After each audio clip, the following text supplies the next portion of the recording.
네, 안녕하십니까. 집회 전에 일찍 참석하시느라 대단히 수고 많으셨습니다. 즐거운 교제를 집회 전에 나누셨을 거라고 생각됩니다. 이제 집회를 시작하기에 앞서서 함께 여호와께 노래하도록 하시죠. 노래는 125번 자비로운 사람들은 행복하다, 마태복음 5장 7절에 근거한 노래를 함께 부르고 우리를 위해서 시작하는 기도는 김영화 형제가 할 것입니다. 125번을 함께 부르시죠.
오늘 우리는 어떤 점들을 집회 때 고려받게 될 것입니까? 우리가 걸려 넘어질 때 죄책감을 느끼는 것은 지극히 당연한 일입니다. 무거운 짐처럼 우리를 짓누를 수 있는 지나친 죄책감을 벗어버리기 위해서 우리는 어떻게 할 수 있겠습니까? 죄책감 때문에 특히 기도하기가 쉽지 않을 때에도 우리는 어떻게 할 수 있는지 이러한 점들을 살펴볼 것입니다. 그리고 2024 중앙장로회 보고 제3보도 준비되어 있습니다. 네, 이제 함께 성경에 담긴 보물 함께 즐기시죠. 네, 우리를 위해서 이건 형제가 준비하였습니다. 난 어차피 가망이 없으니까 여호와를 섬기기 위해 노력할 필요가 없어. 어느 자매의 말입니다. 이런 절망적인 감정에 휩싸여 본 적 있으십니까? 누구나 할 것 없이 우리는 죄책감에 빠져본 경험이 있습니다. 사실 죄책감은 나쁜 감정은 아닙니다. 오히려 우리를 잘못된 길에서 벗어나게 해주고 또 잘못을 반복하지 않도록 결심하게도 해줍니다. 그러나 방금 이 자매처럼 지나친 죄책감은 정신적으로나 감정적으로 우리에게 해가 됩니다. 다윗은 여호와 앞에 죄를 많이 지은 성경 인물 중에 한 명이었습니다. 그러나 여호와의 축복을 많이 받은 사람 중에 한 명이기도 했습니다. 따라서 이번 주 성경에 담긴 보물에서는 다윗의 경우를 통해 지나친 죄책감을 어떻게 벗을 수 있는지 그 방법에 대해 알아보겠습니다. 먼저 시편 38편 3절에서 8절을 보겠습니다. 여기에서 다윗이 얼마나 심한 죄책감에 빠져 있었는지를 알아보겠습니다. 시편 38편 3절입니다. 당신의 분노로 온몸이 병들었고 내 죄 때문에 뼛속에 평화가 없습니다. 나의 잘못들이 내 머리 위로 엄습하여 무거운 짐처럼 감당할 수 없기 때문입니다. 나의 어리석음 때문에 내 상처들이 악취를 풍기며 골마갑니다. 내가 괴로워서 몹시 풀이 죽었으며 온종일 슬퍼하며 돌아다닙니다. 나는 속이 타고 온몸이 병들었습니다. 내가 어리벙벙해지고 완전히 억눌려 마음의 고통으로 신음합니다. 네, 정말 절망적이고 희망이라고는 찾아볼 수 없는 다윗의 심정을 느끼게 됩니다. 다윗의 이러한 심정이 공감이 되십니까? 4절에 보면 다윗은 무거운 짐처럼 감당할 수 없다고 말했습니다. 실제 감당할 수 없는 무거운 짐을 짊어지게 되면 앞으로 나아갈 수도 뒤로 물러날 수도 또 심지어는 그 짐을 내팽개칠 힘조차 쓰지 못하게 되는 경우가 있습니다. 같이 집회교재에 나와 있는 사파를 보겠습니다. 네, 뒤에 서 있는 형제가 짊어지고 있는 그 무거운 짐 보따리 안에는 아마도 성적 부도덕, 우상숭배, 영매술, 질투, 시기, 격분, 불화, 분열, 술취함과 같이 우리를 쉽게 죄에 빠지게 만드는 육체의 일이 있을 수 있습니다. 반면에 홀가분하게 서 있는 형제처럼 우리는 어떻게 죄책감을 벗어버릴 수 있습니까? 그 방법을 3가지를 소개해 드리겠습니다. 첫째로 여호와의 자비를 기억하는 것입니다. 이사야 55장 7절에서 여호와께서는 회개하는 죄인들을 너그러이 용서하신다고 했습니다. 따라서 여호와의 자비를 기억할 때 지나친 죄책감을 벗어버리는데 힘이 될 것입니다. 둘째로 과거의 잘못에 초점을 맞추는 것이 아니라 앞으로의 삶에 초점을 맞춰보는 것입니다. 그 이유에 대해 다윗은 이렇게 설명합니다. 같이 시편 39편 4절과 5절을 보겠습니다. 시편 39편 4절과 5절입니다. 오 여호와여, 내 끝이 어떻게 될지 내 날이 얼마나 되는지 알게 해 주십시오. 그러면 내 인생이 얼마나 짧은지 알게 될 것입니다. 당신이 나의 날을 몇 날 안 되게 하셨으니 나의 수명은 당신 앞에서 없는 것이나 마찬가지입니다. 진실로 사람은 안정돼 보여도 모두 한낱 입김에 불과합니다. 네, 여호와 앞에 우리의 삶은 입김과 같이 매우 짧습니다. 성서시대에 하나님을 두려워했던 욥은 여호와께서 자신의 길을 보고 계시며 그분이 자신의 발걸음을 세고 있다는 것을 깨닫게 되었습니다. 그리고 스스로 이렇게 자문해 봅니다. 그분이 책임을 물으실 때 내가 무엇라 대답할 수 있겠는가? 반대로 여호와께서 우리에게 책임을 물으신다면 우리는 무엇라 대답할 수 있겠습니까? 과거의 잘못에 연연하기에는 우리의 인생이 너무 짧습니다. 따라서 과거의 잘못에 초점을 맞추기보다 앞으로 어떻게 여호와 보시기에 가치 있는 삶을 살지에 대해 초점을 맞춘다면 다윗처럼 우리도 여호와로부터 계속 축복을 받게 될 것입니다. 3번째 방법은 같이 시편 39편 12절에서 알아보겠습니다. 시편 39편 12절입니다. 오 여호와여, 나의 기도를 들어주시고 도와달라는 부르짖음에 귀를 기울여 주십시오. 내 눈물은 외면하지 마십시오. 나는 당신에게 외국인 거주자요 내 모든 조상들처럼 지나가는 나그네에 불과하기 때문입니다. 네, 세 번째 방법으로는 기도입니다. 때때로 죄책감 때문에 기도가 어려울 수 있습니다. 그러나 12절에서처럼 여호와께서는 우리의 부르짖음과 눈물을 외면하지 않으십니다. 만약 여호와께 무슨 말을 해야 될지 모를 경우는 어떠합니까? 그럴 때는 시편 51편과 56편에 나오는 다윗의 회개의 기도를 살펴보는 것입니다. 그 기도의 내용 일부는 이러합니다. 내 죄에서 얼굴을 돌려주시고 내 모든 잘못을 없애주십시오. 나를 당신 앞에서 쫓아내지 마시고 당신의 성령을 내게서 거두지 말아주십시오. 당신의 구원의 기쁨을 내게 되돌려 주시고 당신에게 기꺼이 순종하는 마음을 내 안에 불러일으켜 주십시오. 네, 기도는 여호와와의 관계를 회복시켜주고 여호와와 더욱 가까워지게 해줍니다. 누구보다 충실했던 바울이 말한 이런 법칙을 기억하십니까? 내가 옳은 것을 하기 원할 때에 악한 것이 내게 있습니다. 참 슬픈 법칙이긴 하지만 우리는 그 이유를 잘 알고 있습니다. 바로 죄를 갖고 태어났기 때문입니다. 그러므로 여호와께서는 우리의 죄에 초점을 두지 않으십니다. 그분은 다윗에게 그랬던 것처럼 우리의 충실한 사랑을 원하십니다. 지나친 죄책감으로 인해 여호와의 충실한 사랑을 포기하지 마시기 바랍니다. 계속해서 우리의 사랑을 여호와께 충실히 보여야겠습니다.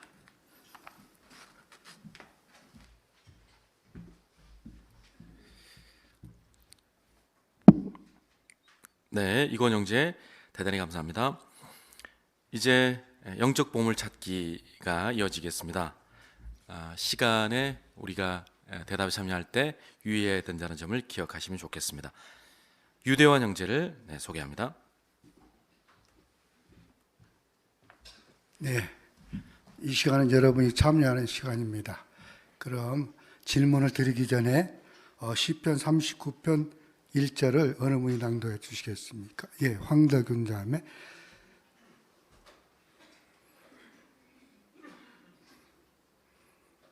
네.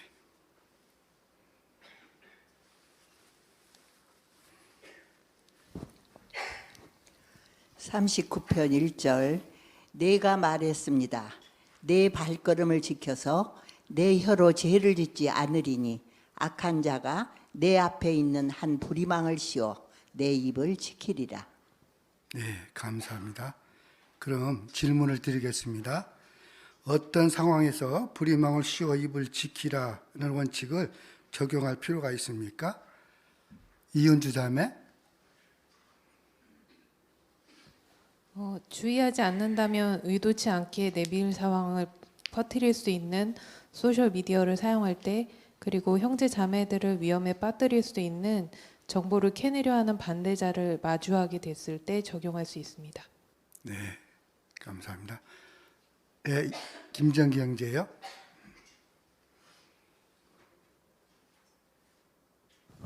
침묵을 지킬 때 악인들 앞에서 입술을 억제하는 것은 슬기로운 일입니다.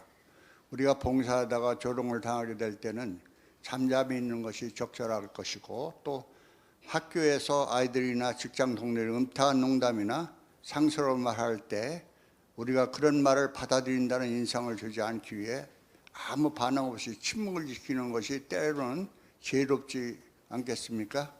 지혜로운 일이죠. 네, 그렇군요. 네, 이동윤 형제요.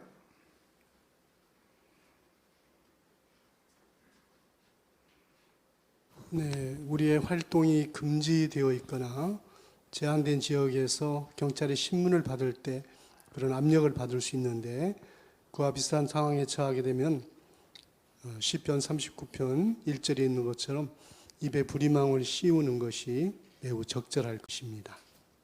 네, 감사합니다. 네, 박대희 형제. 네, 질문에 대한 의도가 참 중요한데요. 궁금해서, 정말 궁금해서 질문한 것이 아니라 우리를 구경거리로 삼으려고 할 때 그런 경우 침묵을 지키는 것이 더 적절할 것입니다. 네, 그렇군요. 이번 다음 질문을 드리겠습니다. 이번 주 성경 읽기를 통해 어떤 영적 보물을 발견했습니까? 예, 민혜원 자매.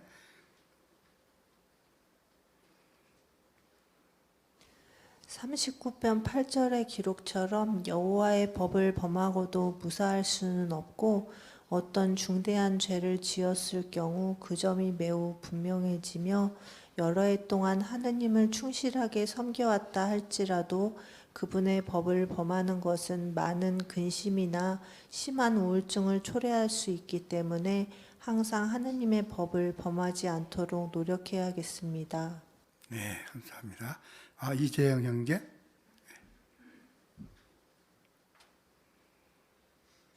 네, 39편 6절에 언급된 것처럼 이 세상의 재물은 많이 쌓아놔도 그걸 누리려 할 때쯤이면 늙어 있거나 결국은 죽어서 자신이 아닌 다른 사람이 그걸 누리게 됩니다.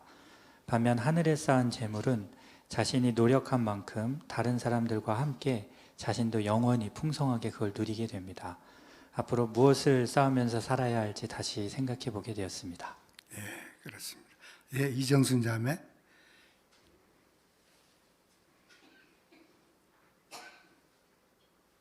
시편 39편 6, 7절에 다윗의 경험을 생각하며 유목민들의 단순한 생활 방식은 별 1000개짜리 특급 호텔과 같으며 그들이 물질적으로 가진 것이 거의 없지만 다 만들어진 밀가루 빵을 과일 향이 나는 올리브에 찍어서 맛있게 먹으며 가족이 함께 모여 즐거운 대화를 나누는 행복한 모습은 인생의 헛된 삶이 아니라 여호와 하나님께 유일한 희망을 둘 때 영원한 삶을 누릴 수 있다는 것을 알게 됩니다.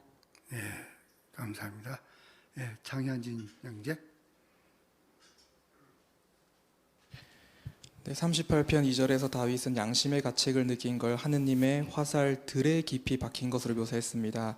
다윗은 하느님하고 정말 좋은 관계를 누렸기 때문에 큰 죄를 지었을 때 혹시나 그분과 좋은 관계를 다시는 누리지 못하지 않을까 하는 불안, 그분에게 배신감을 드렸다는 염려들이 마치 수십 수백 발의 화살을 맞는 것처럼 끊임없는 고통을 느끼게 했을 겁니다.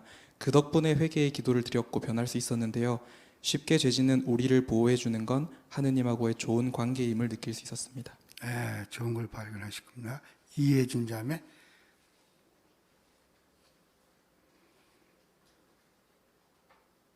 시편 38편 3절에 보면 다윗은 자신의 죄로 인해 평화가 없다고 하였습니다. 우리가 모든 생각을 능가하는 하느님의 평화를 소유하기 위해서는 여호와께 온전한 정성을 다하고 그분의 법을 사랑하며 아버지의 명령을 잘 듣고 따라야 함을 배우게 되었습니다. 네, 감사합니다. 예, 김명식 형제.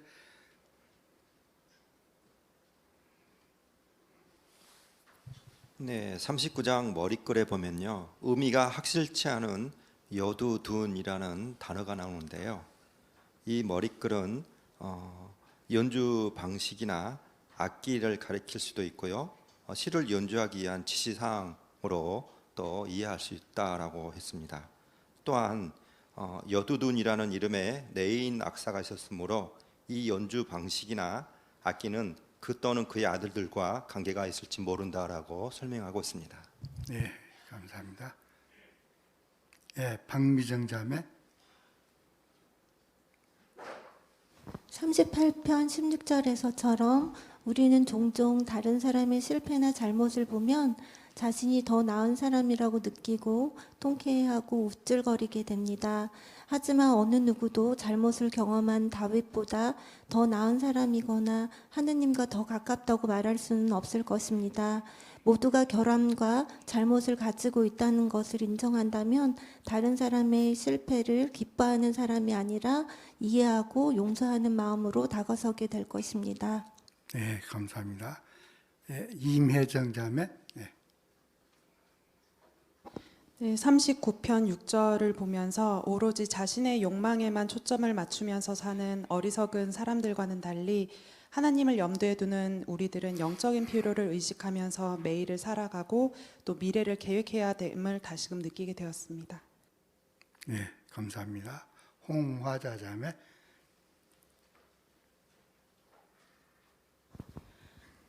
네, 39편 11절에 보면 진실로 사람은 누구나 한낱 입김에 불과합니다라고 했는데요. 정말 인생은 입김처럼 흘러가 버리죠. 만약에 여호와를 모르고 7, 80년 살았다면 결코 그 인생은 입김과 같았을 것입니다. 하지만 여호와를 알고 또 여호와께 충성스럽게 한평생 살아가는 우리 형제자매들, 또 연로한 분들, 또 나 자신은 물론 이렇게 결코 입김이 아니라 여호와 앞에 아주 가치 있는 삶을 살고 있다는 생각을 해서 참으로 유익했습니다. 네, 감사합니다. 왕금숙 자매. 네, 다윗은 그 혀가 가져올 수 있는 손상과 불완전한 인간들이 그 감정이 상했을 때 성급히 말하는 유혹을 많이 받는다는 걸 알았습니다. 이 점은 저도 100% 동감을 하는데요. 대표적인 예가 모세가 정말 한 번에 입에 부리망을 씌우지 못해서 약속의 땅을 가지 못한 것을 보면 금연의 소리가 얼마나 노력을 해야 하는가를 교훈받을 수 있었습니다. 예, 좋은 걸 발견했습니다. 예, 김희숙 자매.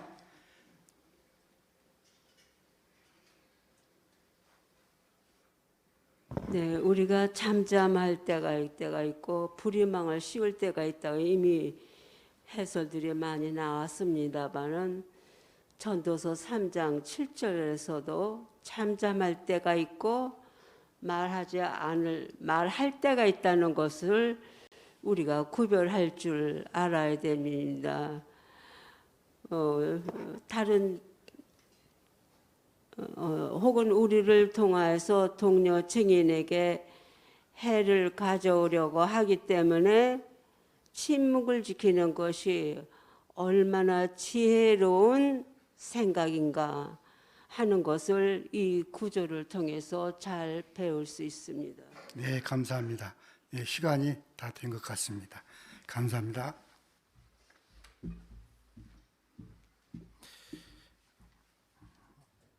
네, 유대현 형제 감사합니다. 그리고 요점 잡힌 해설을 해주신 모든 분들 대단히 감사합니다. 이제 성경 낭독 과제를 들으실 차례입니다. 시편 38편 1절부터 22절까지의 내용을 함께 들어보도록 하시죠. 강건 형제가 준비하였습니다.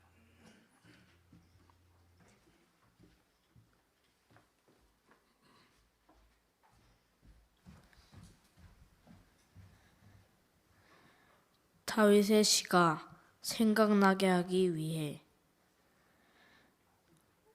오 여호와여, 분노로 나를 책망하지 마시고 경노로 나를 시정하지 마십시오. 당신의 화살들이 내게 깊이 박혔고 당신의 손이 나를 짓누르기 때문입니다. 당신의 분노로 온몸이 병들었고 내 죄 때문에 뼛속에 평화가 없습니다. 나의 잘못들이 내 머리 위로 엄습하여 무거운 짐처럼 감당할 수 없기 때문입니다. 나의 어리석음 때문에 내 상처들이 악취를 풍기며 골마갑니다. 내가 괴로워서 몹시 풀이 죽었으며 온종일 슬퍼하며 돌아다닙니다. 나는 속이 타고 온몸이 병들었습니다. 내가 어리벙벙해지고 완전히 억눌려 마음의 고통으로 신음합니다. 오 여호와여, 나의 모든 소원이 당신 앞에 있으며 나의 한숨이 당신에게 감추어져 있지 않습니다. 내 심장이 두근거리고 힘도 다 빠졌으며 눈조차 빛을 잃고 말았습니다. 친구와 동무들이 내 재앙을 보고 나를 피하며 친지들도 나를 멀리합니다. 내 목숨을 노리는 자들이 덫을 놓고 나를 해치려고 하는 자들이 파멸을 이야기하며 온종일 속임수를 중얼거립니다. 그러나 나는 귀먹은 사람처럼 듣지 않았고 말 못하는 사람처럼 입을 열지 않았습니다. 나는 듣지 못하는 사람, 입에 대답할 말이 없는 사람처럼 되었습니다. 오 여호와여, 내가 당신을 기다리니, 오 나의 하느님 여호와여, 당신이 내게 응답해 주셨습니다. 내가 말했습니다. 그들이 나를 두고 통쾌해하거나 내 발이 미끄러질 때 나를 두고 우쭐대지 못하게 해주십시오. 나는 넘어질 지경이었고 내 곁에는 항상 고통이 있었습니다. 내가 잘못을 고백하며 죄 때문에 괴로워했습니다. 그런데 내 적들은 활기차고 힘이 넘치며 이유 없이 나를 미워하는 자들이 수없이 많아졌습니다. 그들은 내게 선을 악으로 갚았고 내가 선을 추구한다고 내게 맞섰습니다. 오 여호와여, 나를 버리지 마십시오. 오 하느님, 내게서 멀리 계시지 마십시오. 서둘러 나를 도와주십시오. 오 나의 구원이신 여호와여.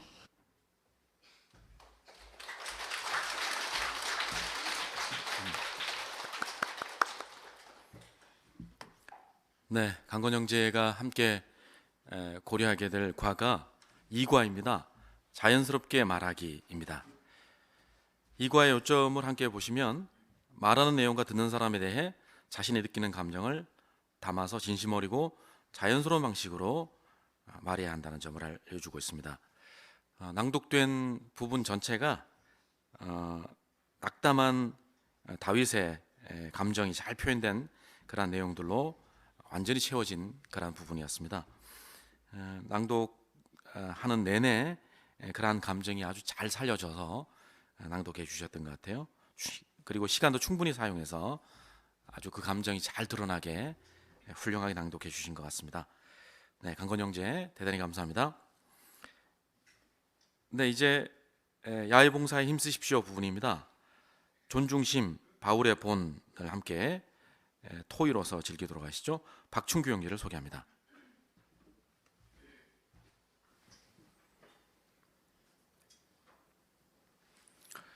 네, 가지고 계신 랑제 팜플렛 12페이지 5과를 보시면 우리가 대화를 시작할 때 우리에게 필요한 마음가짐 한 가지를 언급하고 있습니다. 바로 존중심이라고 알려주죠.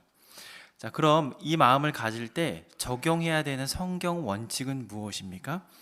골로새서 4장 6절을 알려주고 있습니다. 언제나 은혜롭게 말하십시오. 자, 이 성구를 다시 한번 보시면요, 독특하게도 이 성구에서는 존경해야 된다 혹은 존중해야 된다라는 단어가 나오지 않습니다. 그냥 우리가 어떻게 말해야 하는지 말하는 방식만을 언급해주고 있죠. 그러므로 이 과에서는 우리가 이 존중심이라는 마음을 바탕으로 은혜로운 말하기를 해야 된다는 것을 알려주는 것이 아닙니까? 그러므로 혹시라도 내 마음속에 이웃에 대한 존중심은 있는데 그것을 잘 표현하지 못하는 것인지, 아니면 내가 마음은 없는데 표현만 잘하고 있는 것인지 한번 점검해 볼 수 있다고 알려주는 것이 아니겠습니까? 자, 그렇다면 이전과 관련하여서 훌륭한 모범을 보인 사도 바울의 본을 같이 동영상으로 한번 보시죠. 바울의 심적인 상태와 그가 그것을 어떻게 잘 표현하였는지 유의해서 보실 수 있습니다. 그리고 그 점을 토의해 보도록 하겠습니다. 동영상을 보시죠.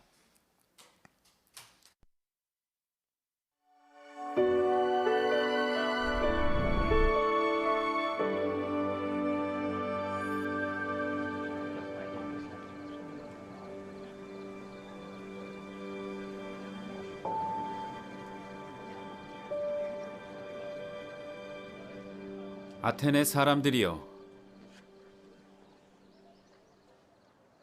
내가 보니 여러분은 다른 사람들보다 모든 면에서 신들을 두려워하는 마음이 더 큰 것 같습니다. 예를 들면 내가 지나가면서 여러분이 경배하는 대상들을 주의 깊이 관찰하다가 알지 못하는 신에게라고 새겨진 제단도 보았습니다. 그러므로 여러분이 알지 못하고 숭배하는 그 대상을 내가 여러분에게 알려주려고 합니다.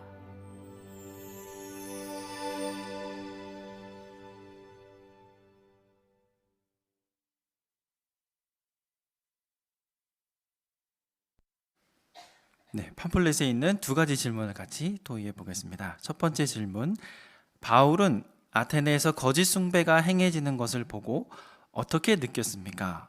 사도행전 17장 16절을 또 참고해 보실 수 있으십니다. 네, 가운데 여하정자매요.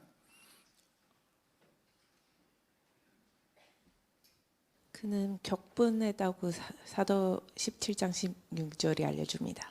네, 아주 직접적인 표현 감사합니다. 네, 김예슬 자매요. 아테네에는 철학자들도 많았고 여러 신들을 위한 신전, 신당, 주랑, 조각상, 기념비들이 가득했습니다. 특히 시장에서 전시하고 판매하는 우상들에는 그들의 부도덕한 도덕 표준이 잘 나타나 있었기 때문에 그가 불쾌한 감정을 추스르기 쉽지 않았을 것 같습니다. 네, 상황을 잘 생각하게 할 수 있는 발표 감사합니다. 네, 조복희 자매요.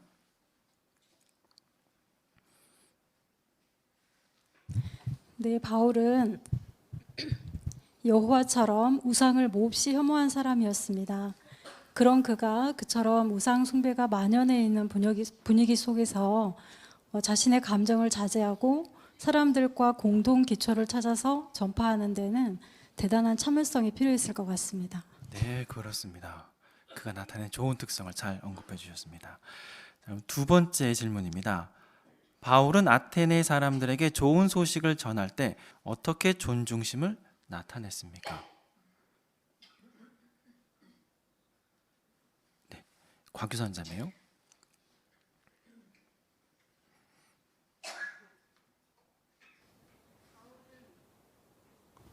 네, 바울은 아테네 사람들에게 여러분은 다른 사람들보다 모든 면에서 신들을 두려워하는 마음이 더 큰 것 같습니다 라고 언급함으로 자신의 불쾌한 감정을 잘 억누르고 이들이 나타내는 숭배의 열심에 대해 칭찬해 주므로 존중심을 보였습니다. 네, 그렇습니다. 네, 손인철 형제요. 네, 또한 한 가지는 그가 아테네 사람들이 어떻게 숭배를 하는지 주의 깊이 관찰을 했다라고 말을 했다는 점입니다. 그가 그들이 하는 일들을 주의 깊이 관찰하고 존중심 있게 말을 할 정도로 그들을 마음으로부터 존중을 했다는 것을 알 수 있습니다. 네, 그렇습니다. 네, 전공영 자매요. 연구 노트에 보면 그들이 알지 못하는 신을 위한 제단을 세운 이유가 그들이 알지 못하는 어떤 신을 실수로 빼놓았다가 그 신의 노여움을 살까봐 두려워서 그렇게 했다는 것을 알려줍니다. 그래서 그 바울은 바로 그 우상을 소재로 자기가 그 알려지지 않은 신이 자신이 이야기하고자 하는 하나님이라는 점을 말하게 되었습니다. 네, 감사합니다. 자, 그렇다면 한 가지 더 질문을 드려볼게요. 그렇다면 그는 아까 그 분노하는 그 마음을 그저 간신히 억누르고 이런 소식을 전한 것입니까? 그런 마음이 막 마음속에 남아있는데, 언짢은 마음이 남아있는데 가식적인 행동을 한 것입니까? 네, 김광욱 형제요.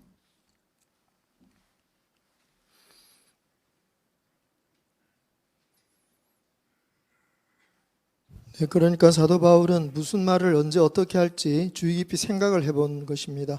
그런 상황을 보고도 아테네 사람들의 상황을 이해하고 그들에게 어떤 식으로 접근하면 좋을지를 잘 생각한 다음에 그들을 칭찬하면서 접근한 것이 바로 존중심을 나타내는 접근 방법이었습니다. 네, 그렇습니다.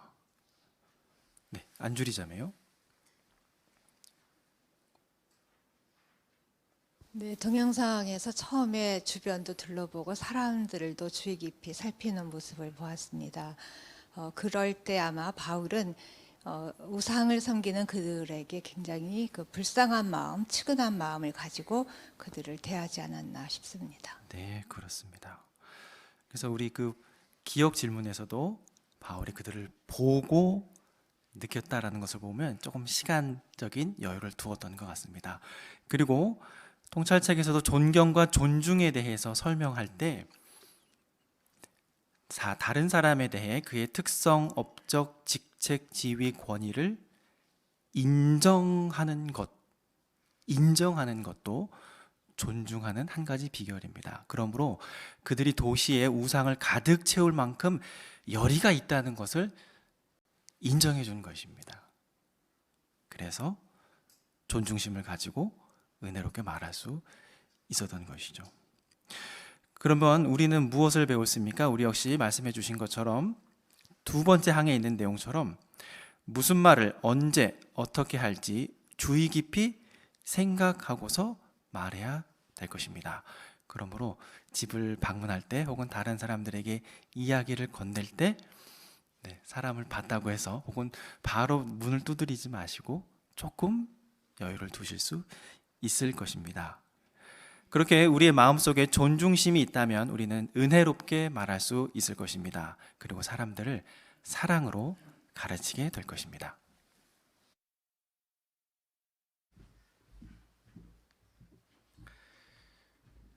네, 박준규 형제 대단히 감사합니다. 이제 존중심 바울을 본받으십시오. 네, 토의로 동일합니다. 네, 조경영 형제를 소개합니다.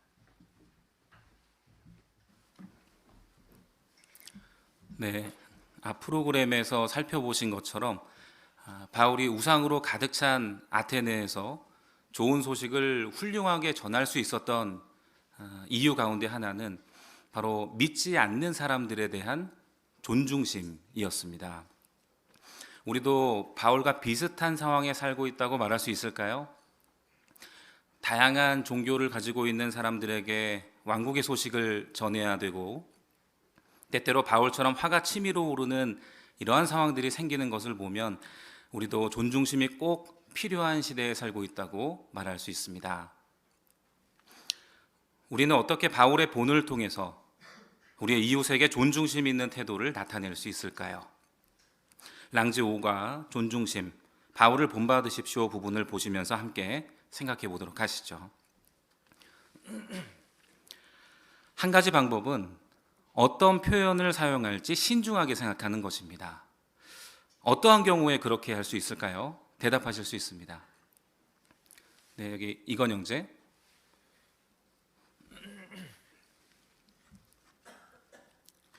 네, 기독교를 믿지 않는 사람과 이야기할 때 성경이나 예수라는 말 대신 다른 표현을 사용할 수 있습니다.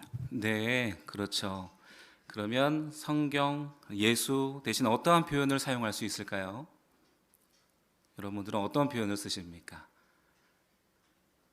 신충심 자매? 네, 가장 오래된 경전이라든지 내가 이렇게 즐겨보는 그 책이라는 그런 표현을 사용할 수 있고요. 또 인류에게 가장 강력한 영향력을 미쳤던 그분, 이런 방법으로 예수를 좀 소개할 수도 있겠습니다. 네, 그렇죠. 기독교의 창시자, 뭐 이런 표현들입니다. 조금 어색하기는 하죠. 그러나 우리에게 친숙한 표현이 상대방에게는 오히려 어색할 수 있습니다. 즉 우리가 조금만 어색하면 상대방이 듣기 편안할 수 있다는 말이 되겠죠. 그렇게 하는데 바로 존중심이 꼭 필요합니다. 존중심을 나타내는 두 번째 제안은 상대방의 잘못된 생각을 즉시 바로잡으려 하지 않는 것입니다. 그렇게 하는 것이 매우 중요한데요. 상대방이 자유롭게 얘기하도록 하면 우리가 무엇을 알게 되죠? 이재경 형제?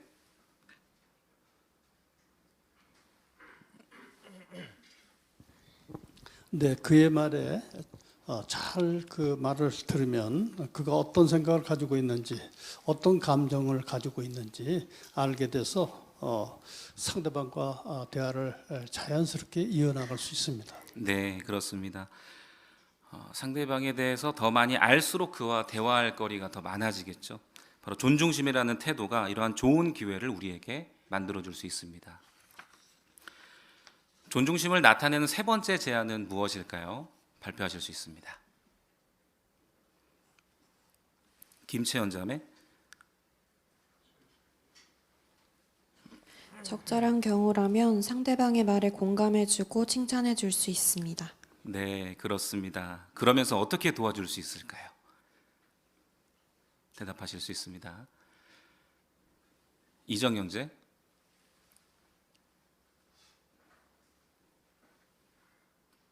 네, 먼저 서로 공감하는 점에 기초를 놓아서 대화를 이어가면서 그 다음 점진적으로 성경의 가르침을 이해할 수 있도록 도와줄 수 있겠습니다. 네, 그렇죠. 유광열 형제. 생각의 차이라든가 또 부딪힐 수 있는 그런 표현 이런 것들은 그냥 무시하고 지나가는 것이 좋습니다. 네, 맞습니다. 중요한 부분이죠. 신앙을 가지고 있다면 그 자체로 칭찬할 수도 있고 또 세상이 악하다고 생각을 하거나 그 악한 시대가 곧 멸망될 것 같다라고 말한다면 우리가 쉽게 공감해 줄 수 있는 그런 부분입니다. 아래에 있는 다음 내용도 살펴보십시오의 세 가지 성구가 나오는데요.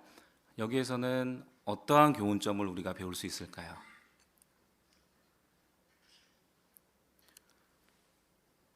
홍준혜 자매.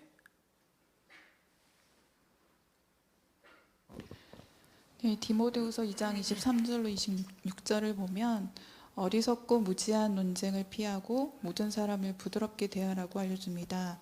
상대방이 논쟁적으로 나온다고 해도 이 문제에 대해 생각을 많이 하신 것 같네요 라고 말하면서 그 문제에 진정한 관심을 가지고 있는 것에 대해 칭찬함으로써 존중심을 보일 수 있습니다. 네, 그런 교훈점을 배울 수가 있죠.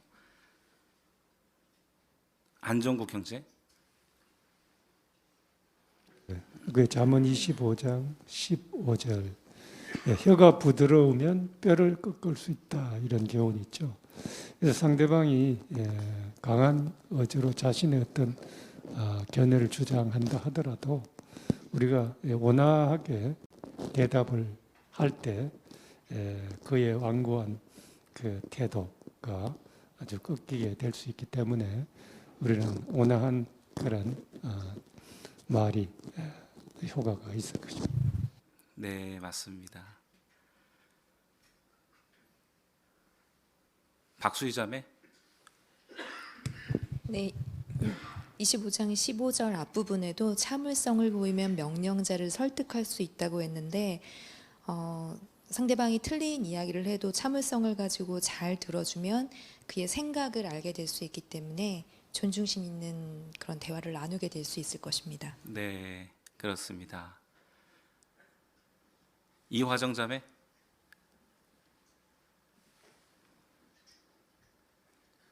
네, 우리가 가진 희망에 대한 이유를 묻는 모든 사람들에게 우리는 온화한 태도와 깊은 존경심을 가지고 항상 변호할 준비를 해야 될 것입니다. 네, 그렇습니다. 똑같은 내용이라도 어떤 표현을 쓰느냐에 따라서 우리 소식의 힘이 달라지게 되겠죠. 바울은 아테네 사람들이 믿고 있던 알지 못하는 신이라는 존재가 결코 새로운 신이 아니라는 점을 점차적으로 설명해야 했습니다. 하지만 그렇게 하기 전에 그들의 믿음에 대해서 칭찬하고 공감해 주었다는 점을 기억하시기 바랍니다. 바울이 우상이 가득 찬 도시에서 분노하지 않을 수 있었던 것은 사람들에 대한 존중심 덕분이었습니다. 우리가 존중심을 가지고 사람들을 대할 때 그들 역시 우리에 대해서 또 우리가 전하는 소식에 대해 그리고 여호와 하느님에 대해 존중심을 갖게 될 수 있을 것입니다.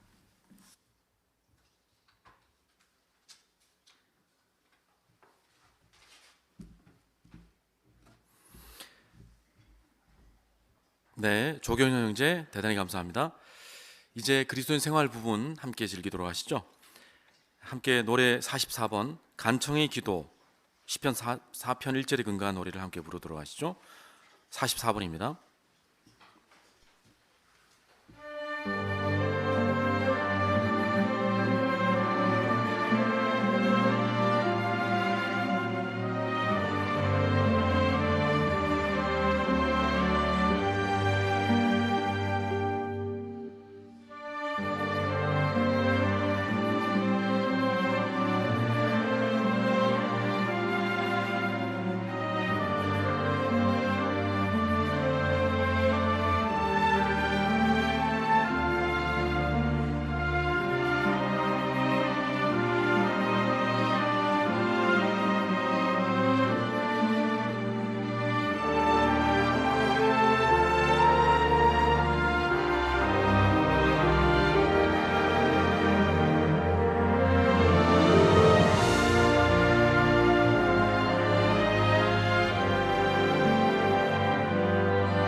네, 이제 함께 동영상을 보도록 하시죠.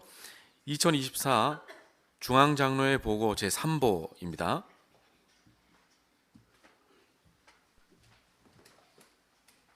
여러분 모두를 환영합니다. 이번 보고에서는 옷차림과 몸단장에 관한 결정을 내릴 때 따라야 할 성경 원칙들을 살펴볼 것입니다. 하지만 먼저 최근 재해들 이후에 구호 활동이 어떻게 진행됐는지 알려드리죠. 말라위, 모잠비크, 짐바브웨를 포함하는 아프리카 남동부의 나라들은 심각한 가뭄을 겪고 있습니다. 짐바브웨 지부의 추산에 따르면 이러한 지역에 사는 약 13,500명의 전도인이 생필품이 절실히 필요한 상태이죠. 그에 더해 말라위의 일부 형제들은 홍수로 인해 집이 파괴되고 저장해 놓은 식품들을 다 잃었습니다. 4월 말에 게이지 플리글 형제는 말라위와 짐바브웨를 방문해 형제 자매들을 격려했습니다. 중앙장로회는 최근에 있었던 이러한 재해들로 피해를 입은 형제들이 옥수수, 콩, 말린 생선, 식용유와 같은 필수적인 식품들을 받을 수 있도록 구호 기금을 보냈습니다. 1월에 일본에서 규모 7.6의 강진이 있었다는 걸 기억하실 겁니다. 600채가 넘는 형제들의 집이 손상되었고 8채는 완전히 파괴됐죠. 왕국회관 13채가 피해를 입었습니다. 그 후로 정부는 기반시설들을 복구해 왔습니다. 지부 사무실은 형제들이 그들의 집을 수리하고 다시 짓도록 돕기 위해 최선을 다하고 있죠. 4월 3일 대만에서는 25년 만에 가장 큰 지진이 있었습니다. 그로 인해 일본과 필리핀에 쓰나미 경보가 발령되었죠. 기쁘게도 사망하거나 중상을 입은 형제들은 없습니다. 큰 손상을 입은 형제들의 집도 없었죠. 하지만 20채의 왕국회관과 아미어 현지 번역 사무실이 경미한 피해를 입었습니다. 현재 보수 작업이 진행 중이죠. 이러한 재해들로 어려움이 있었지만 우리 형제 자매들은 신속히 자원해서 구호 활동에 참여했습니다. 기도해 주시고 이런 구호 활동이 가능하도록 관대하게 기부해 주신 여러분 모두에게 감사합니다. 얼마 안 있어 곧 흥미로운 동영상이 올라올 것입니다. 이 동영상은 없어졌다고 생각한 한 성경 사본에 관한 것입니다. 이 사본은 그리스도인 그리스어 성경의 영어 번역판인데 여기에는 여호와의 이름이 200번이 넘게 나오죠. 사라진 줄 알았던 성경 번역 원고가 발견되다 동영상의 예고편을 보시겠습니다. 번역은 18세기에 정치적으로, 신학적으로 큰 논쟁거리였습니다. 당시에는 자신의 생각을 거리낌 없이 표현할 수가 없는 때였습니다. 그가 한 것처럼 진리를 찾는 일은 당시의 권력자들이 환영하는 일이 아니었습니다. 성경이 신성한 기록들의 모음이라고 여러분이 믿고 있는데 번역문에 명백한 오류가 있다면 기분이 좋을 수가 없을 겁니다. 우리의 임무는 그러려니 하고 넘어가는 것이 아닙니다. 그에 대해 질문을 해볼 필요가 있었죠. 히브리어와 그리스어를 잘 아는 학자들이 주의 깊이 번역한 것이니까요. 우리는 폭동으로 이 번역물이 모두 사라졌다고 생각했죠. 정말 놀라운 자료입니다. 더 많은 사람들에게 알려질 필요가 있죠. 이 흥미진진한 발견에 대한 전체 영상을 분명 좋아하실 것입니다. 최근에 옷차림과 몸단장에 관한 중앙장로의 보고가 있었죠. 형제들의 수염, 자매들의 바지, 형제들의 양복 상의와 넥타이에 관해 다루었습니다. 여호와께서 그런 문제에 있어 우리를 믿어주셔서 감사하죠. 하지만 몇 가지 질문이 생깁니다. 우선 옷차림과 몸단장에 관한 이런 조정은 우리의 표준을 낮춘다는 뜻입니까? 전혀 그렇지 않습니다. 여호와께서는 우리의 깊은 존중심과 영예를 받아 마땅하시죠. 이러한 조정 때문에 여호와를 숭배할 때 존중심을 덜 나타내서는 안 됩니다. 그러한 조정은 시간이 흐르면서 스타일이 변하고 특정 상황에서 받아들여지고 폼이 있다고 여겨지는 옷차림도 변한다는 점을 반영한 것입니다. 예를 들어 2023 중앙장로회 보고 제8보에 나온 이런 사파들이 기억나십니까? 우리는 성경시대 사람들처럼 옷을 입어야 하거나 100년 전 사람들처럼 옷을 입어야 한다고 생각하지 않습니다. 시대에 따라 스타일이 변하니까요. 단정하고 폼이 있다고 생각되는 옷차림과 몸단장은 시간이 흐르면서 바뀌죠. 최근에 있었던 조정은 바로 그 점을 고려한 것입니다. 새로운 지침과 관련된 또 다른 질문은 이것입니다. 수염이나 바지나 넥타이를 매지 않는 것과 관련해서 어떻게 여호와와 그분의 숭배에 대한 존중심을 계속 유지할 수 있습니까? 옷차림과 몸단장에는 정말 다양한 스타일이 있습니다. 하느님의 말씀에서 3가지 원칙을 찾아보죠. 여러분은 이 원칙들을 알고 여호와를 사랑하십니다. 그 원칙들을 중요하게 생각하시죠. 옷차림과 몸단장에 관한 결정을 내릴 때 이 원칙들을 어떻게 따를 수 있는지 살펴보겠습니다. 먼저 디모데전서 2장 9, 10절을 읽어보죠. 마찬가지로 여자들도 단정한 옷을 입고 겸허와 건전한 정신으로 자기를 단장하기 바랍니다. 따은 머리 모양과 금이나 진주나 값비싼 옷으로가 아니라 하느님을 섬긴다고 공언하는 여자에게 어울리게 선행으로 단장하기 바랍니다. 이 성구를 보면 우리의 옷차림과 몸단장의 특징은 어떠해야 합니까? 세상 사람들은 가장 편한 옷을 고르는 경우가 많죠. 하지만 그리스도인은 다른 점들도 고려해야 합니다. 우린 하느님을 섬긴다고 공언하죠. 그리스도인 남녀들은 옷차림과 몸단장으로 여호와께 영광을 돌리길 바랍니다. 그래서 우리는 단정하고 겸허하고 건전한 정신을 나타내는 스타일을 고릅니다. 왕국회관에 가거나 봉사할 때 특히 그렇죠. 이 표현들은 무슨 뜻일까요? 이 성구들의 연구 노트를 살펴보시죠. 단정한이란 표현을 연구 노트는 이렇게 설명합니다. 또는 폼이 있는. 이 표현에 해당하는 그리스어는 이 문맥에서 옷이 사람들 보기에 폼이 있고 합당하다는 의미를 전달한다. 하느님의 봉사자라고 공언하는 사람에게는 그러한 옷이 적합할 것이다. 우리의 옷이 노출이 심하거나 꽉 낀다면 단정하고 폼이 있고 적절하다고 할 수 있을까요? 여호와를 숭배할 때 적합한 옷차림일까요? 분명 그렇지 않다고 생각하실 것입니다. 그래서 무엇을 입을지 주의 깊이 생각해 봐야 합니다. 여호와를 숭배할 땐 더더욱 그렇죠. 캐주얼한 옷을 집회 때 여호와를 숭배하거나 봉사를 할 때 입는다면 단정할까요? 아니죠. 적절하지 않을 겁니다.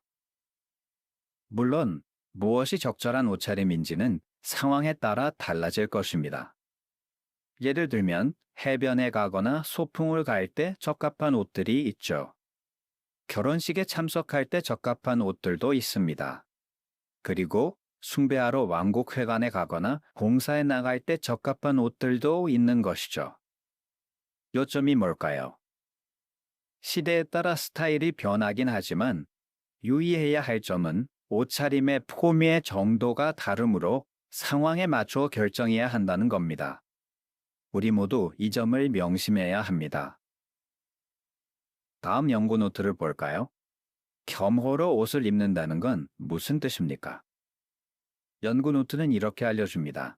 이 문맥에서 겸허에는 자신의 양심만이 아니라 다른 사람들의 생각과 감정을 고려하는 것이 포함된다. 겸허한 그리스도인은 단정하지 않게 여겨지거나 지나치게 눈길을 끌거나 다른 사람을 불쾌하게 하거나 걸려 넘어지게 할 만한 옷차림을 하지 않을 것이다. 따라서 우린 결정을 할 때 다른 사람들, 즉 형제 자매들과 지역 사람들이 어떤 영향을 받을지 생각합니다.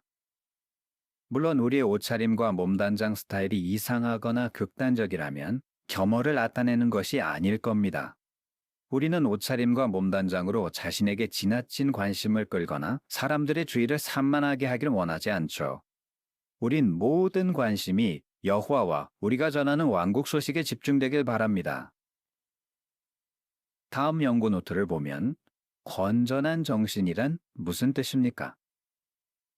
연구 노트에선 건전한 정신이 좋은 판단력, 지각력을 가리킨다고 알려줍니다. 이런 특성은 단정지 못하거나 지나친 캐주얼 차림을 피하게 해주죠. 예를 들어 여러분이 정부 관리들과 공식적인 자리에 초대받았다고 해봅시다. 어떤 옷을 입겠습니까? 잠옷이나 해변에서 입을 법한 옷을 입으시겠습니까? 그럴 리가 없죠. 상황에 맞고 참석한 사람들에게 존중심을 나타내는 옷을 입을 겁니다. 그렇다면 집회에서 여호와를 숭배하거나 봉사에 나갈 때는 얼마나 더 그래야 하겠습니까? 이제 두 번째 성경 원칙을 살펴보시죠. 고린도후서 6장 3절과 4절입니다. 우리의 봉사의 직무가 책 잡히지 않게 하려고 우리는 어떤 면에서도 걸림돌을 놓지 않습니다. 오히려 우리는 모든 면에서 우리 자신을 하느님의 봉사자로 추천합니다. 옷차림과 몸단장이 우리의 봉사와 하느님에 대한 사람들의 견해에 어떤 영향을 줄지 생각해 봐야 합니다. 사람들은 우리의 외모에 따라 진리에 대한 좋은 인상을 받을 수도 있고 나쁜 인상을 받을 수도 있죠. 이런 자문을 해보세요. 이 구역에서는 내가 이런 옷차림과 몸단장을 했을 때 사람들이 나를 하느님의 봉사자로 볼 것인가? 그들은 여호와의 백성과 하느님을 섬기지 않는 사람들의 차이를 보게 될 것인가? 세 번째 원칙은 무엇일까요? 요한일서 2장 15절에서 17절이죠. 세상이나 세상에 있는 것들을 사랑하지 마십시오. 누구든지 세상을 사랑하면 아버지에 대한 사랑이 그 사람 안에 있지 않습니다. 세상에 있는 모든 것, 곧 육체의 욕망과 눈의 욕망과 살림살이의 과시는 아버지에게서 나온 것이 아니라 세상에서 나온 것이기 때문입니다. 세상은 지나가고 있으며 세상의 욕망도 지나가고 있습니다. 그러나 하느님의 뜻을 행하는 사람은 영원히 남아 있습니다. 이 구절을 보면 세상에 대한 사랑을 반영하는 옷차림과 몸단장을 피해야 한다는 걸 알 수 있죠. 스타일은 시간이 지나면서 변하고 대부분의 사람이 불쾌하게 생각하지 않는 다양한 스타일이 있습니다. 출판물에 종종 나오는 것처럼 우리는 유행의 첨단을 달리거나 반대로 구식 스타일만 고집하지 말아야 합니다. 하지만 우리가 결코 받아들일 수 없는 스타일도 많습니다. 특히 천박하고 관능적이고 되는 대로 입는 스타일은 피해야 하죠. 그리고 단순히 옷의 스타일만이 아니라 그 옷을 입었을 때 자신의 몸에 단정하게 맞을지도 생각해야 합니다. 우린 여호와나 그분의 의로운 표준에 조금이라도 불경을 나타내길 원하지 않죠.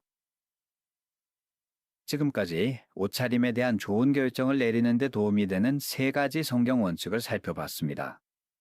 이 원칙들은 헤어스타일, 수염, 그 밖의 모든 옷차림과 몸단장을 결정할 때 적용됩니다.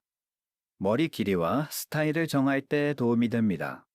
형제들은 단정하고 보기 좋은 수염을 기르는데도 이 원칙을 활용할 수 있죠. 여호와께서 그분의 말씀에 이러한 원칙들을 넣어주신 것에 감사하지 않습니까? 이 원칙들에 비추어 최근의 조정들을 다시 생각해 보십시오. 또 어떻게 해보면 좋을까요?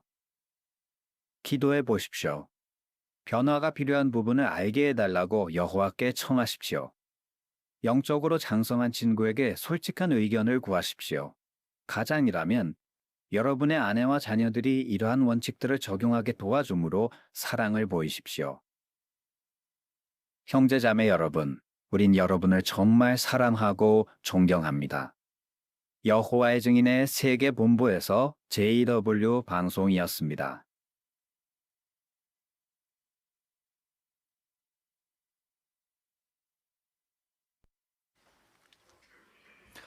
네, 이제 회중성서 연구를 즐기도록 하시죠. 사회의 정준씨 형제 그리고 낭독의 김한결 형제를 소개합니다.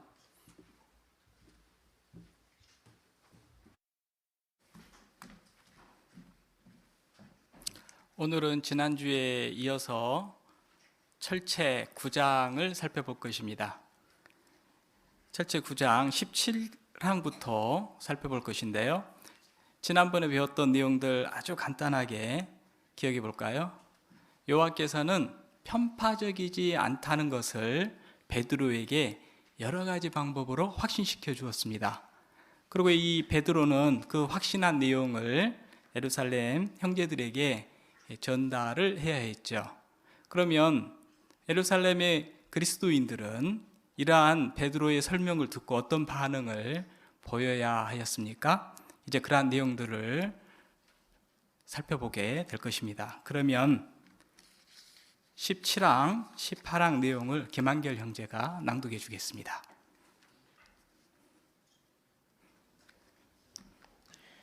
베드로가 제시한 증거는 그 유대인 그리스도인들에게 중대한 시험이 되었습니다. 그들은 편견을 모두 떨쳐버리고 새로 침례받은 이방인들을 동료 그리스도인으로 받아들일 것입니까? 기록은 이렇게 알려줍니다. 그들, 사도들과 그 밖의 유대인 그리스도인들은 이 말을 듣고 더 이상 방박하지 않았다. 그리고 하느님께 영광을 돌리며 그렇다면 하느님께서 이방 사람들도 회개하여 생명을 얻을 수 있게 해주신 것이군요 하고 말했다. 그들이 그러한 긍정적인 태도를 나타낸 결과 회중은 연합을 유지할 수 있었습니다. 연합을 유지하는 것은 오늘날에도 쉽지 않을 수 있습니다. 참 숭배자들이 모든 나라와 종족과 민족과 언어에서 나왔기 때문입니다. 따라서 우리는 많은 회중에서 다양한 문화와 배경을 가진 여러 인종의 사람들을 보게 됩니다. 그러므로 우리는 이렇게 자문해 보아야 합니다. 나는 마음속에서 편견을 완전히 뿌리 뽑았는가? 그리스도인 형제들을 대할 때 인종주의, 국가주의, 지역주의, 문화적 자부심과 같은 이 세상에 분열시키는 요인들에 결코 영향을 받지 않기로 결심했는가? 이방인들이 처음으로 개종하고 나서 몇 년이 지난 후에 베드로가 어떻게 했는지 생각해 보십시오. 그는 다른 사람들이 가지고 있는 편견의 영향을 받아 이방인 그리스도인들을 멀리했으며 바울에게 시정을 받아야 했습니다. 우리 역시 편견의 덫에 걸리지 않도록 항상 조심해야겠습니다. 질문을 보시면요. 베드로가 제시한 증거는 유대인 그리스도인들에게 어떤 시험이 되었습니까? 염승우 형제. 그러한 증거를 받아들여 편견을 모두 떨쳐버리고 새로운 이방인들을 동료 그리스도인으로 받아들일 수 있을지 없을지 시험이 되었습니다. 예, 그렇죠. 그럼 그들의 반응과 관련해서 사도 11장 18절을 한번 낭독해 볼까요? 사도행전 11장 18절. 고은별 자매. 그들은 이 말을 듣고 더 이상 반박하지 않았다. 그리고 하나님께 영광을 돌리며 그렇다면 하나님께서 이방 사람들도 회개하여 생명을 얻을 수 있게 해주신 것이군요 하고 말했다. 예. 김성진 자매. 네, 여기서 그들은 이 말을 듣고 더 이상 반박하지 않았다고 하였는데요. 과거에는 이 표현이 이 말을 듣고 묵묵히 수긍하였다라고 번역된 적이 있었습니다. 이들이 이러한 태도를 나타냈기 때문에 회중의 연합을 유지할 수 있었는데요. 저희도 마음을 다하여 저희가 각자가 갖고 있는 편견을 떨쳐버리는 것은 여호와를 기쁘시게 할 것입니다. 예. 그러면 니은 질문 보시죠. 회중의 연합을 유지하는 것이 쉽지 않을 수 있는 이유는 무엇입니까? 이 질문 먼저 보시죠. 앞에 김영자 자매.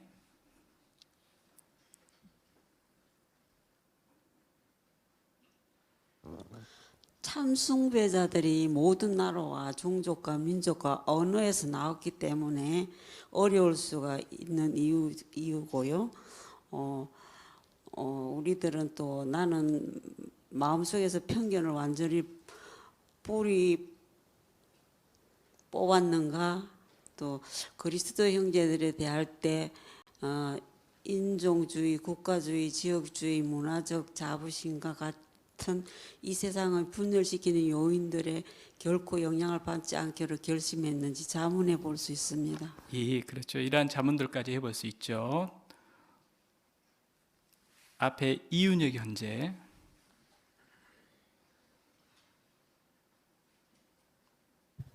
네, 회중 내에서 편견의 영향력은 아주 무서운 것 같습니다. 이방인들이 처음 그리스도인이 되는데 중요한 역할을 했던 베드로조차 몇 년 뒤에 다른 사람들의 편견에 영향을 받아서 그들을 잠시 멀리했고 시정을 받게 되었습니다.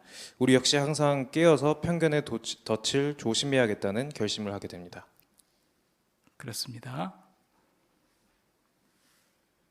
나동주 형제. 네, 실제로 외국에서 봉사할 때 한 해 중에 8개 나라 형제들이 있었기 때문에 문화 차이를 극복하기가 매우 어려웠습니다. 그러나 순결한 숭배, 순결한 언어를 사용하고 그들의 문화를 인정해주고 존중해주고 편견을 갖지 않게 노력하고 서로 협력한 결과 연합을 유지할 수 있었습니다. 맞습니다. 그럴 수 있겠네요. 임혜정 자매. 네, 또한 바울이 베드로의 편견을 알아본 것처럼 우리 자신은 느끼지 못해도 다른 사람들은 우리에게 편견이 있다는 것을 알아볼 수 있습니다. 우리가 편견의 덫에 걸리지 않기 위해서 다른 사람들의 도움을 겸허히 받아들일 필요가 있다는 점도 느끼게 됩니다. 예. 배철이 형제. 네, 우리가 지금 공부하고 있는 이 9장의 제목은 하나님은 편파적이 아니다라는 것인데, 편파적이 아니라는 말의 문자적인 의미가 얼굴을 취하지 않는다 이런 의미가 있다 그래요. 그러니까 얼굴에 나타나 있는 피부색, 머리 모양 또는 모두 그 얼굴이 다르기 때문에 그러한 그 인종주의나 또는 국가주의, 지역주의 이런 것들을 보지 않는다. 이것이 편파적이 아니다 이런 의미가 되는 것입니다. 그렇기 때문에 우리는 지금 한국에도 많은 외국인들이 들어와 있기 때문에 그들을 대할 때 또는 외국인 그리스도인 형제들을 대할 때 얼굴을 보지 않는 그러한 마음이 필요하겠습니다. 예, 그렇습니다. 그러면 이제 요하나님의 영의 인도에 순응했을 때 어떤 좋은 결과가 있었는지 다음 소제목이 많은 사람이 신자가 되었다입니다. 그러면 이 소제목 하에 19항 살펴보겠습니다. 예수의 제자들은 할례받지 않은 이방인들에게 전파하기 시작했습니까? 후에 시리아의 안티오크에서 무슨 일이 있었는지 유의해 보십시오. 이 도시에는 대규모 유대인 공동체가 형성되어 있었는데도 유대인들과 이방인들 사이에 적대감이 거의 없었습니다. 따라서 안티오크에는 이방인들에게 전파하기에 좋은 환경이 조성되어 있었습니다. 바로 이곳에서 몇몇 유대인 제자들이 그리스어를 하는 사람들에게 좋은 소식을 전하기 시작했습니다. 그들은 그리스어를 하는 유대인들뿐만 아니라 할례받지 않은 이방인들에게도 전파했습니다. 여호와께서는 그러한 활동을 축복하셨으며 많은 사람이 신자가 되었습니다.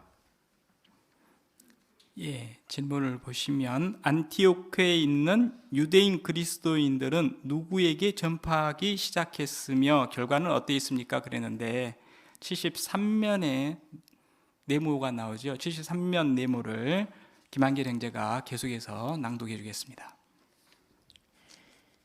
시리아의 안티오크는 지중해에 있는 셀레우키아 항구에서 오론테스 강을 따라 30km가량 내륙으로 들어간 곳에 위치해 있었으며 예루살렘에서 북쪽으로 약 550km 떨어져 있었습니다. 안티오크는 셀레우코스 제국의 초대 통치자인 셀레우코스 1세 니카토르가 기원전 300년에 세운 도시였습니다. 이 제국의 수도인 안티오크는 얼마 지나지 않아 매우 중요한 도시로 부상했습니다. 기원전 64년에 로마 장군 폼페이우스는 시리아를 로마의 속주로 만들고 안티오크를 수도로 삼았습니다. 기원 1세기경에 이 대도시는 로마 제국에 있는 도시들 가운데 로마와 알렉산드리아에 이어 세 번째로 규모가 크고 부유한 도시가 되었습니다. 안티오크는 정치뿐만 아니라 상업의 중심지이기도 했습니다. 시리아 전역의 상품은 이 도시를 거쳐 지중해 연안 지역으로 수출되었습니다. 이 도시는 그리스 로마 문화권과 동방 국가들의 경계에서 가까운 곳에 있었기 때문에 헬레니즘 문화의 영향을 받은 대부분의 도시들보다 훨씬 더 국제적인 면모를 갖추고 있었다고 한 학자는 기술합니다. 안티오크에는 대규모 유대인 공동체가 형성되어 있었으며 유대인 역사가 플라비우스 요세푸스에 의하면 유대인들은 그곳에 사는 매우 많은 그리스도인을 개종시켰습니다. 예, 유대인 그리스도인들은 누구에게 전파하기 시작했습니까? 안티오크에 있는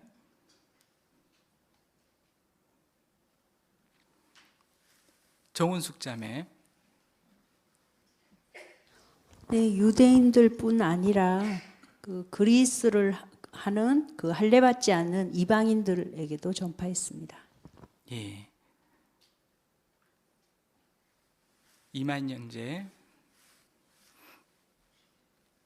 네, 사실 사도 11장 20절만 보면 그리스어를 하는 사람들에게 좋은 소식을 전했다라고 했기 때문에 이게 왜 이방인들이 포함된 것인가 하는 생각이 들 수 있습니다. 하지만 19절의 문맥을 보면 일부 유대인들은 오직 유대인에게만 말씀을 전했다. 그런데 그들 중 몇 사람은 이 그리스어를 하는 사람들에게 증거했다라고 대조를 시켜줌으로써 이 이방인들에게도 증거가 이루어졌다는 점을 볼 수 있습니다. 예, 성과 관련해서 감사합니다. 이재경 형제. 또 이 안티오크는 정치와 그 상업의 중심 도시이고 또 계획 도시여서 아름답고 살기에 적합하여 많은 나라 사람들이 이 모여드는 그런 큰 국제 도시가 되었습니다. 그래서 그 대규모의 그 유대인 공동체가 형성되었고 또 이들이 유대인한테도 전파를 했고 유대인이 아닌 사람들을 많은 사람들에게 전파를 했기 때문에 이 도시는 아주 그 수확하기 좋은 그러한 그 도시가 되었습니다. 예. 김광우 형제.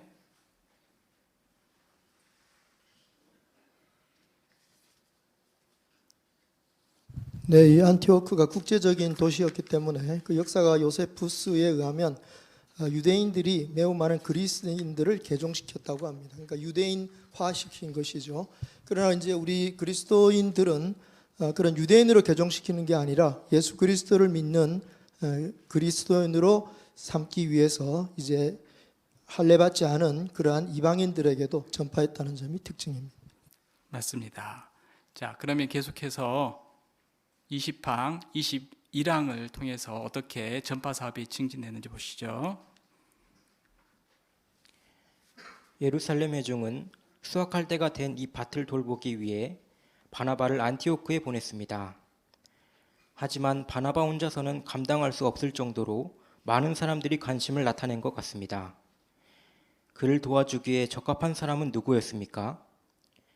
이방 사람들을 위한 사도가 될 설 만한 사람이 없었을 것입니다. 바나바는 그를 경쟁자로 보았습니까? 그렇지 않았습니다. 바나바는 합당한 겸허를 나타냈습니다. 그는 솔선하여 타르수스로 가서 사울을 찾았으며 그를 안티오크로 데려와 도움을 받았습니다. 그들은 1년 동안 함께 그곳에 있는 회중의 제자들을 격려했습니다. 우리는 봉사의 직무를 수행할 때 어떻게 겸허를 나타낼 수 있습니까? 이 특성을 가지려면 자신의 한계를 인정해야 합니다. 우리 모두에게는 서로 다른 장점과 재능이 있습니다. 예를 들면 어떤 사람들은 비공식 증거나 호별 방문은 잘하지만 재방문을 하거나 성서 연구를 시작하는 데는 어려움을 겪을지 모릅니다. 봉사의 특정한 부면에서 발전하기 원한다면 도움을 요청하는 것이 어떻겠습니까?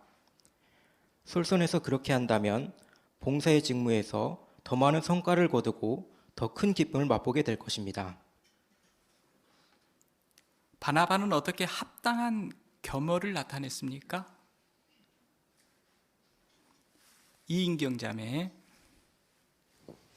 네, 안티오크에 보내진 바나바는 혼자서 감당할 수 없을 정도로 많은 사람들이 관심을 나타내자 도움받을 필요를 느끼며 사울을 떠올렸습니다.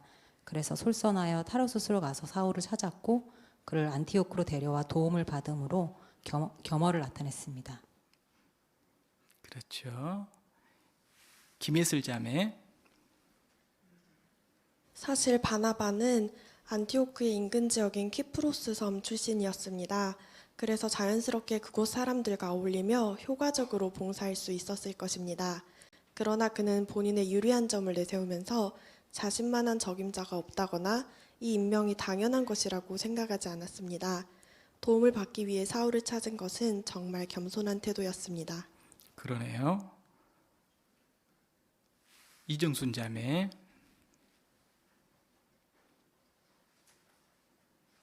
사도 11장 24절부터 26절에 보면 선하고 성령과 믿음이 충만한 사람인 바나바는 합당한 겸허를 나타내어 타르수 가서 사울을 만나 만 1년 동안 사울의 도움을 받아 사람들과 함께 회중에 모여 많은 무리를 가르치고 격려하는 일에서 연합했기 때문에 회중에 큰 유익이 되게 되었습니다. 예. 그럼 우리는 어떻게 그러한 겸허를 나타낼 수 있을까요? 바나바와 같은. 이완 형제. 네, 우리 각자에게도 서로 다른 장점과 재능 그리고 한계가 있다는 점을 겸허하게 인정하고 내가 발전하고 싶은 특정 부면에 재능이 있는 동료들을 찾아가 도움을 청할 수 있습니다. 네. 유풍여 형제. 네, 바나바는 함께 일할 동료가 필요하다는 것을 느끼게 되자 도움이 될 만한 동료를 찾아내는 일에 상당한 노력을 바쳤다는 것을 알 수가 있는데요. 여기서도 바나바는 바울에 대해 많은 것을 알고 있었기 때문에 그를 찾으려고 200km 이상을 아마 다녔을 것입니다. 사도 11장 26절에서 알려주는 것처럼 그들이 또한 협력하여 많은 결과를 낳았다는 것을 알 수가 있는데요. 이처럼 우리도 동료 그리스도인들의 재능과 훌륭한 특성을 참으로 인식한다면 봉사의 직무에서 더 많은 성과를 거두고 더 큰 기쁨을 맛보게 될 것입니다. 예, 그렇죠. 안주리 자매. 네, 여기 사도 9장 15절이 인용되어 있는데요.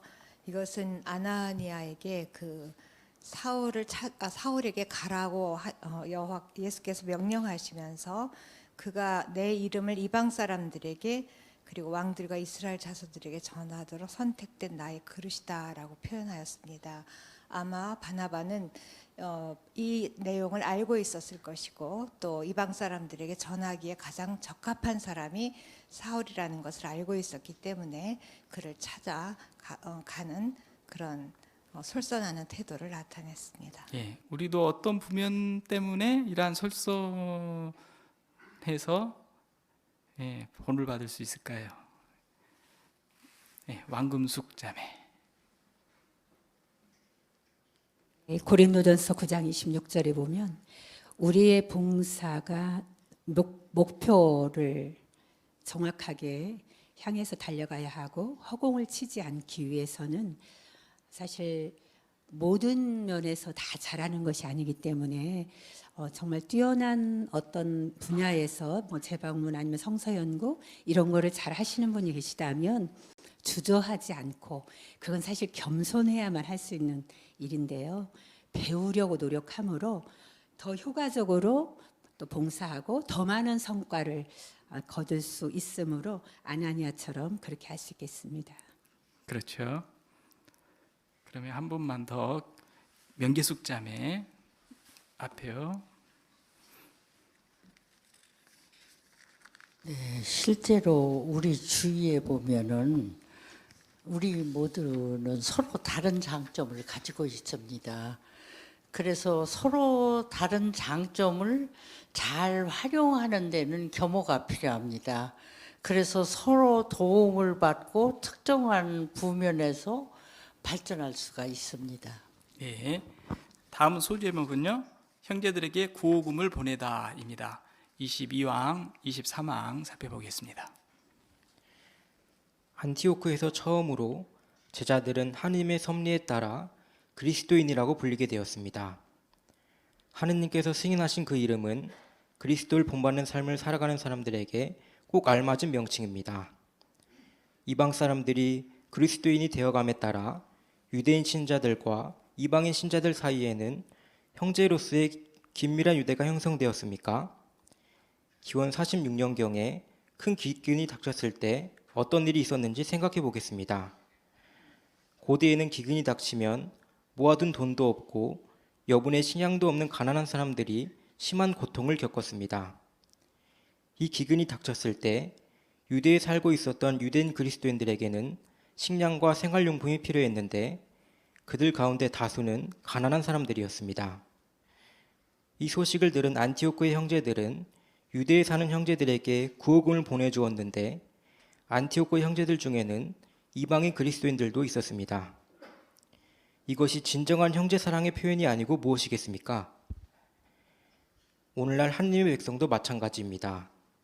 같은 지역이나 다른 나라에 사는 형제들이 어려움에 처해 있다는 것을 알게 되면 우리는 기꺼이 도움을 베풀려고 합니다.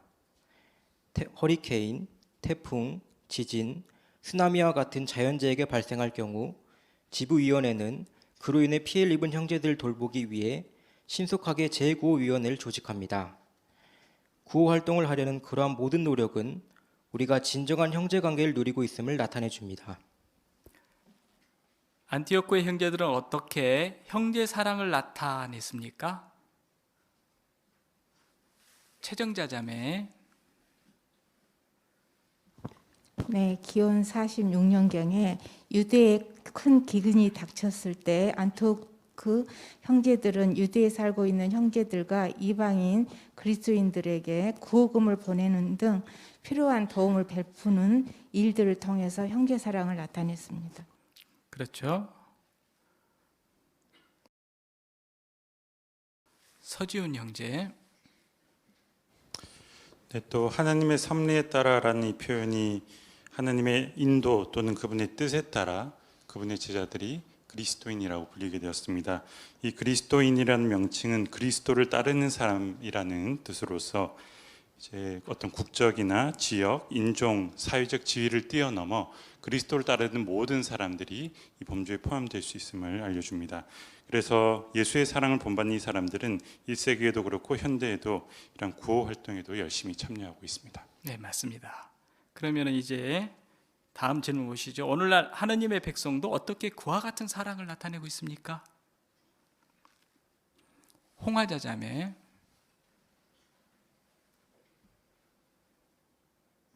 네, 오늘 동영상에서도 우리가 잘 시청을 했지요.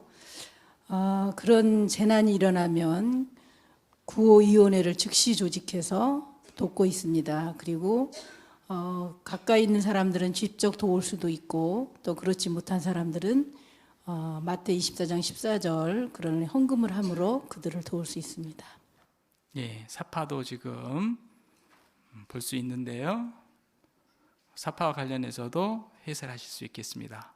우리 회중에서도 이러한 봉사를 하고 있는 분들이 있죠. 이정 형제.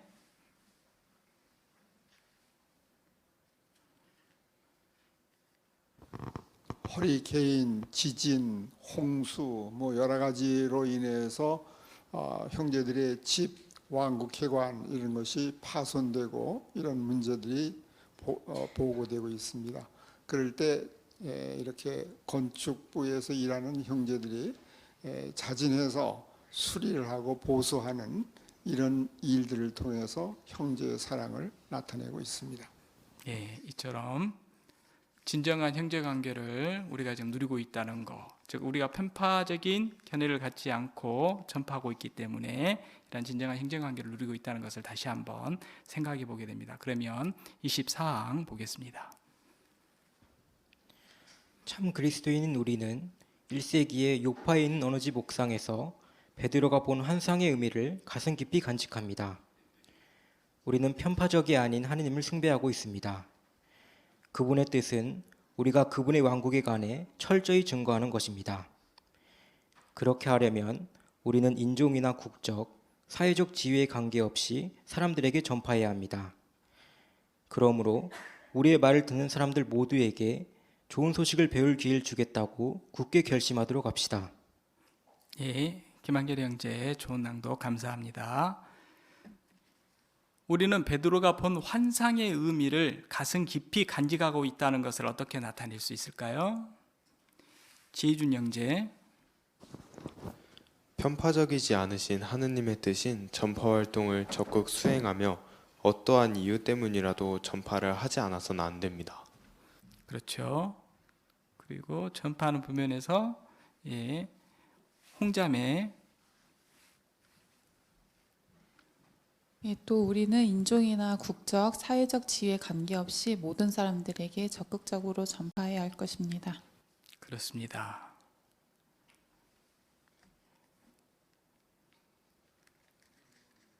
예, 안주리 자매가 또 손 드셨네요.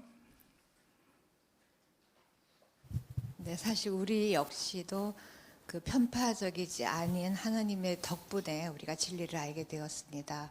그렇기 때문에 그것에 감사하는 마음으로라도 열심히 전파하는 일에 참여해야겠습니다. 예, 맞습니다. 우리가 좋은 소식을 전파하는 면에 있어서 여러 가지 발전해야 될 부면도 있습니다. 특히 9장에서 배운 것처럼 편파적이지 않은 하느님을 우리가 온전히 본받을 때 더 기회가 많겠죠. 오늘 많은 분들이 해설에 참여해 주신 것처럼 노력한다면 참으로 좋은 결과가 있을 것입니다. 1세기 사도 때뿐만 아니라 오늘날 우리 시대에도 요하나님의 그러한 편파적인 면과 관련된, 편파적이지 않은 면과 관련된 본을 밀접히 따를 때 참으로 좋은 결과가 있는데요. 많이 있죠. 그 중에 한 가지 또 설명해 보자면 다음 장이 이제 10장 우리가 곧 배울 텐데요. 하느님의 말씀이 계속 자라는 것입니다. 이러한 부면으로도 좋은 결과가 있습니다. 그래서 계속 준비하시고 우리가 또 좋은 결과를 위해서 노력한다면 하느님께도 찬양과 영광이 돌아가는데 우리가 한몫할 것입니다. 감사합니다.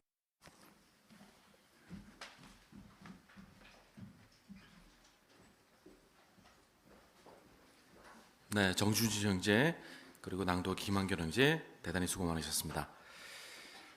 오늘 우리 그리스도인 집회에서 어떤 점들을 고려하였습니까? 우리가 때때로 걸려 넘어질 때 죄책감을 느끼는 것은 당연한 일이라는 점을 이해할 수 있습니다.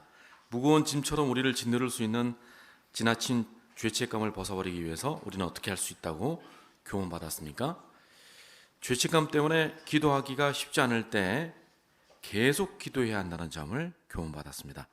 그리고 무엇보다도 여호와께서 회개하는 죄인들을 너그러이 용서하신다는 사실을 기억해야 한다는 점을 우리가 기억해야 할 것 같습니다. 다음 주에 평일 집회에서 우리는 어떤 점들을 고려할 것입니까? 다른 사람들을 돕는 것과 관련된 일을 살펴볼 것입니다. 특히 다른 사람들을 돕는 것과 관련해서 회중의 도움이 필요한 우리의 동료들에게 어떤 선한 일을 나타낼 기회가 있는지, 그 가운데서도 특히 회중의 도움이 필요한 우리의 연로한 동료들에게 어떤 선한 일을 나타낼 기회가 있는지 살펴볼 것입니다.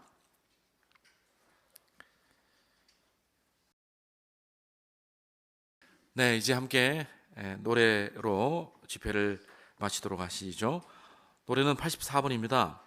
필요한 곳 어디든, 마태복음 9장 37, 38절에 근거한 노래를 함께 부르고 우리를 위해서 마치는 기도는 나동주 형제가 기도할 것입니다. 84번입니다.